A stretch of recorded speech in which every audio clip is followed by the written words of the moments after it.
Hello everybody, my name is Jacob Tiranno, movie critic and founder of ChasingCinema.com, but most of you know me better as one of the A&E writers for the Rebel Yell.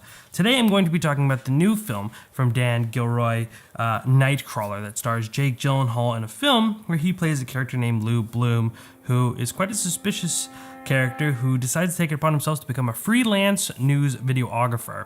And as he is trying to get ahead in this business, he realizes with some sinister manipulation, he can actually get to the news first and get some shots that maybe other freelancers could never even dream of.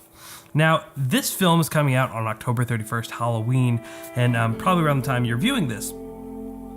And though it is not branded as a horror, it is more a thriller film, and, you know, not a very nail-biting thriller, but in its own sense, a very tense film. I would consider it one of the scariest movies of the year because of how creepy lead actor Jake Gyllenhaal takes his role. Now, though Jake Gyllenhaal has done phenomenal performances, as he did Prisoners last year, which was an incredible performance, he also did amazing in films, much beyond that. However, this film, he takes his character to a whole new light. Some are calling this his Travis Bickle, the Robert De Niro character from Taxi Driver, and they are making the parallel comparison. And I really agree. This film has to depend on Jake Gyllenhaal's performance to be a solid movie because it is all about him, and he delivers tenfold. This honestly was one of the creepiest movies I've seen in quite a while, and his performance really drives it home. In possibly one of my favorite performances of the year, and another great film. I'm not sure if I'd call it one of my favorites because there's been so many great ones, and I don't want to sound repetitive, but it was really amazing. The film is stylish, intense, and it really brings you into a whole light of how sometimes people are just as terrifying as the monsters and creatures we create for horror films and Halloween. Rene Russo and Bill Paxton also have really great cameos in the film. Well, not cameos, but roles in the film.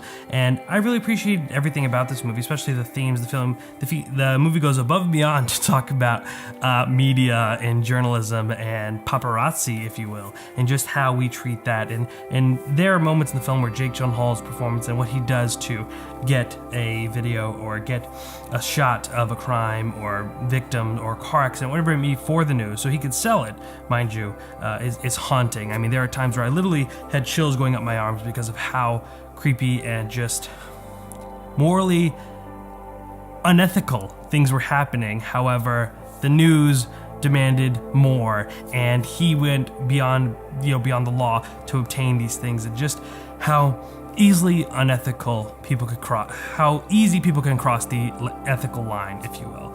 However, beyond the themes, this movie, like I said, is all about the performance from Jake Gyllenhaal, and I greatly recommend this movie, as it is one of the creepiest movies I've seen in some time. Amazing style.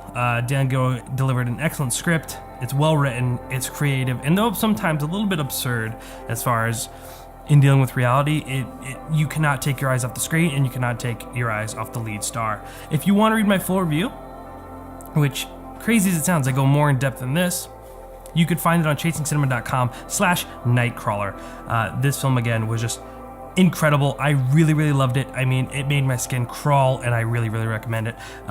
Maybe not for Halloween, because you guys might be out getting candy or going to parties or whatever kids do. Kids my age do, because I'm usually at the movies. But I would recommend you see it as soon as possible. I will also be reviewing Saw. It is celebrating its 10th anniversary this year, and I'll be reviewing that as well, ChasingCinema.com/Saw. Make sure to pick up the issue of the Rebel Yell to see my rules for surviving a horror film that I publish in order to explain to you how I would recommend you survive a horror film. Again, I'm Jacob Tiranno, movie critic and founder of ChasingCinema.com, but most of you know me better as an A&E writer for the Rebel Yell. See you next time at the movies.